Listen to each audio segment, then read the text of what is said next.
Thank you, Mr. Speaker, members of the House. Amendment number 4 would allow for the establishment of community energy facilities across the state. These are facilities that generate or store electricity through photovoltaics, wind power, or battery storage. And these facilities would be limited to no more than 5 megawatts of capacity. And to put that into perspective, the Mammoth Solar Project in Stark and Pulaski counties is 1,300 to 1,600 versus 5. So this is a relatively very small installation of renewable clean energy. About half of the states now have enabling legislation for this sort of facility. And the benefits are many. As we know today, solar and wind are cheaper than other fuel-based utility power generation. And this amendment would add more low-cost energy to the grid, something that, we have a queue of large projects that have been stuck. This would allow these smaller projects to come in and help reduce the cost for everyone. The savings to subscribers, they receive a credit on their utility bills for electricity generated by these facilities, and it almost always leads to lower energy costs for those subscribers. And this allows them to capture those savings without having to purchase and install renewable energy on their property. And of course, if they can't do it, if they're renters or homeowners like myself with too much shade over my roof, apartment residents who can't install private solar, this allows them to take advantage of the energy cost savings that solar provides. By generating electricity closer to where it is consumed, these projects also reduce the strain on the energy grid. And by generating power locally, they lose less energy and fewer transmission lines and transmission investments are needed. It saves on electricity costs for all customers.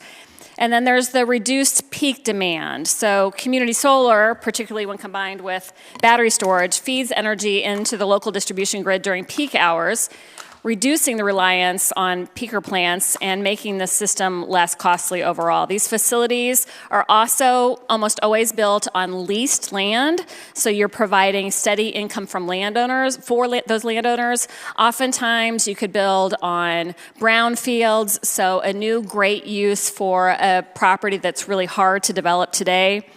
And there's an interesting list of coalition support behind this legislation.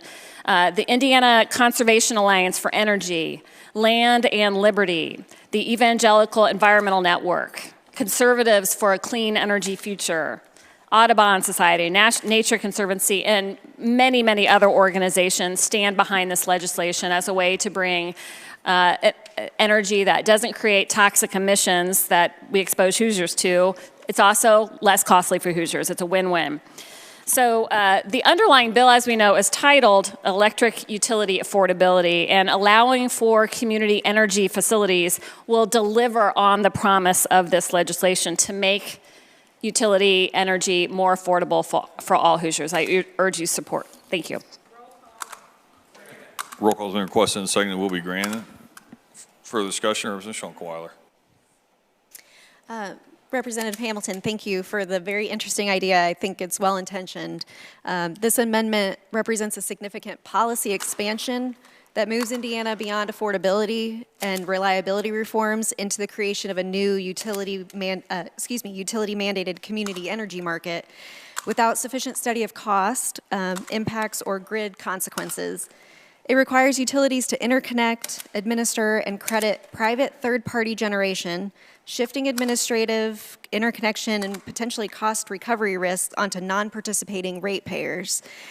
Before the IURC has evaluated statewide demand caps, grid impacts, or cross-subsidization concerns. By establishing minimum credit rates, portability mandates, and subscription requirements in statute, the amendment limits regulatory flexibility and risks embedding long-term cost obligations into the system at a time when Indiana is already managing rising energy demands. I ask that you defeat this amendment. Discussion on the motion. Chair sees none. Thank you, Mr. Speaker. I would just note that this legislation gives broad authority to the IURC to take care of the stakeholders that are impacted, to make sure that any costs from administration that would be encumbered by the IOUs, for example, would be captured and recovered for them. And that this, again, is about bringing lower cost energy onto the grid to help everyone. So I would argue, as would all of the many, many broad range of stakeholders that support this and have been asking for this sort of legislative change for the last several years, have socialized it in many conversations, that we move forward at this time, give IURC the guidance to allow a little bit of competition on the grid and a whole lot more low-cost energy for all ratepayers. Thank you. Roll call has been requested and granted and will be honored. When the machine is open, all those in favor will. When the machine is open, vote aye. Those opposed, vote no.